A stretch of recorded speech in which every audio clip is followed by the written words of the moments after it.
कहते हैं भगवान को चढ़ाया गया दान सिर्फ सोना चांदी नहीं होता, उसमें किसी माँ की मन्नत, किसी पिता का विश्वास, किसी युवा की आस्था और किसी परिवार की वर्षों की तपस्या छिपी होती है। लेकिन अगर कोई श्रद्धालु सैकड़ों किलोमीटर नंगे पैर चलकर रामलला के चरणों में अपना समर्पण अर्पित करे और फिर उसे ये भी ना पता चले कि उसका चढ़ावा आखिर गया कहाँ, तो सवाल सिर्फ एक हार, चरण पादुका या चांदी की ईंट का नहीं रह जाता। सवाल आस्था पर आघात का बन जाता है। अयोध्या राम मंदिर में चढ़ावे की चोरी और गड़बड़ी के मामले में अब एसआईटी की जांच जैसे जैसे आगे बढ़ रही है, वैसे वैसे नए खुलासे सामने आ रहे हैं। अब जांच एजेंसी उन श्रद्धालुओं तक पहुंच रही है जिन्होंने सीधे मंदिर ट्रस्ट के कर्मचारियों या जिम्मेदार लोगों को बहुमूल्य दान सौंपा था। सबसे बड़ा सवाल यही है कि आखिर वो दान गया कहाँ। नमस्कार, आप देख रहे हैं आपका अपना न्यूज चैनल सत्य सर्वोच्च न्यूज और मैं हूं सोम।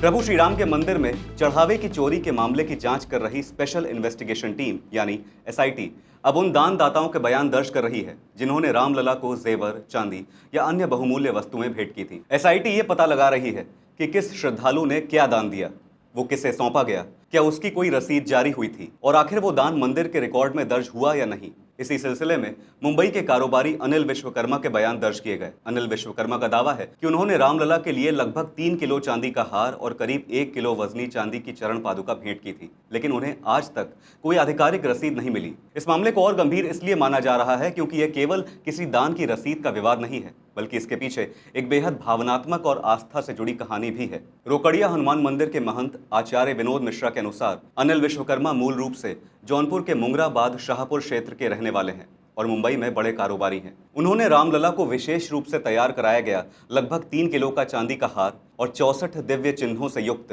करीब 1 किलो वजन की चरण पादुका अर्पित करने का संकल्प लिया था। बताया गया कि 29 अक्टूबर 2025 को अनिल विश्वकर्मा का पूरा परिवार, जिसमें महिलाएं और छोटे बच्चे भी शामिल थे, लगभग 200 किलोमीटर की यात्रा नंगे पैर करते हुए भजन कीर्तन के साथ अयोध्या पहुंचा था। यात्रा के दौरान बच्चों के पैरों में छाले पड़ गए थे, लेकिन परिवार प्रसन्नतापूर्वक अपनी मनौती पूरी करने के लिए आगे बढ़ता रहा। अयोध्या पहुंचने के बाद सबसे पहले दोनों वस्तुओं का पूजन किया गया।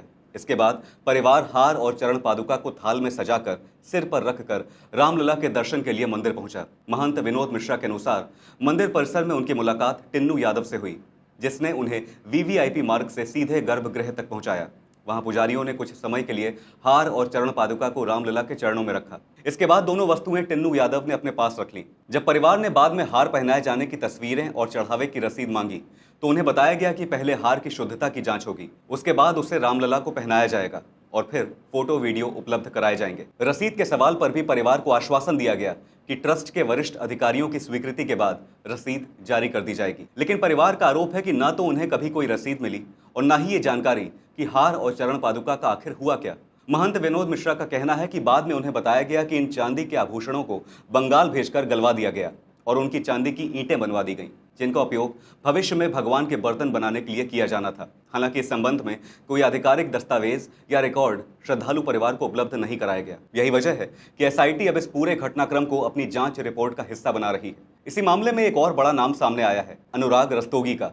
अनुराग Rastogi Indian bullion and jewellers association के नॉर्थ इंडिया हेड हैं। उनका दावा है कि उन्होंने राम मंदिर के लिए लगभग 60 किलो चांदी की ईंट दान की थी, लेकिन उनका कहना है कि आज तक ये स्पष्ट नहीं हो पाया कि वो चांदी कहां दर्ज हुई, उसका क्या उपयोग हुआ और उसका रिकॉर्ड मंदिर प्रशासन के पास मौजूद है या नहीं। एसआईटी अब उनके बयान और उपलब्ध दस्तावेजों की भी जांच कर रही है। दरअसल पूरा विवाद तब सामने आया जब राम मंदिर में चढ़ावे और दान के प्रबंधन को लेकर गंभीर आरोप लगाए गए। आरोप है कि मंदिर में श्रद्धालुओं द्वारा चढ़ाए गए कुछ बहुमूल्य आभूषण, सोना चांदी और अन्य दान सामग्री का रिकॉर्ड उपलब्ध नहीं है या रिकॉर्ड और वास्तविक वस्तुओं के बीच अंतर पाया गया है। इसी मामले में पहले भी कई नाम सामने आ चुके हैं। जांच एजेंसियों ने मंदिर की दान राशि और चढ़ावे के प्रबंधन से जुड़े कई लोगों से पूछताछ की है। इस मामले में लवकुश, अवनीश, अनुकल्प, करुणेश और रमाशंकर उर्फ टिन्नू यादव समेत कई लोगों के नाम सामने आए थे।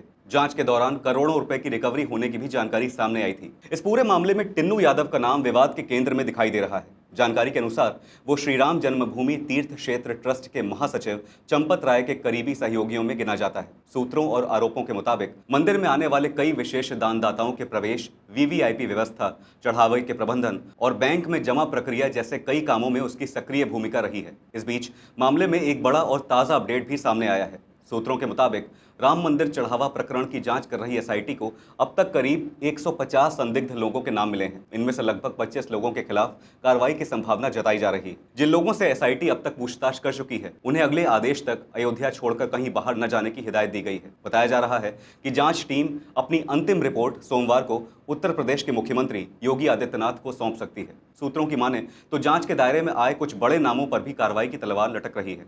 इनमें श्री राम जन्मभूमि तीर्थ क्षेत्र ट्रस्ट के महासचिव चंपत राय और ट्रस्टी डॉक्टर अनिल मिश्रा का नाम प्रमुख रूप से सामने आ रहा है। जांच रिपोर्ट के आधार पर दोनों को उनके पदों से हटाए जाने की संभावना जताई जा रही है। वहीं मंदिर निर्माण कार्य से जुड़े प्रभारी गोपाल राव पर भी कार्रवाई की चर्चा है। शुक्रवार को एसआईटी ने राम मंदिर परिसर में करीब 6 घंटे तक गहन जांच की और इस दौरान चंपत राय, डॉक्टर अनिल मिश्रा और गोपाल राव से अलग अलग पूछताछ की गई। हालांकि इस पूरे मामले में अंतिम फैसला एसआईटी की रिपोर्ट और उसके बाद सरकार द्वारा लिए जाने वाले निर्णय पर निर्भर करेगा। लेकिन इतना तय है कि राम मंदिर चढ़ावा विवाद अब अपने सबसे निर्णायक मोड़ पर पहुंचता दिखाई दे रहा है।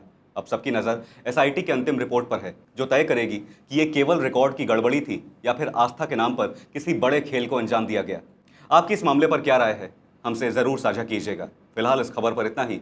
देश और दुनिया की बड़ी और अहम खबरों के लिए बने रहिए सत्य सर्वोच्च के साथ। लाइक, कमेंट, शेयर करना ना भूलें। अपना ध्यान रखें। धन्यवाद। जय हिंद।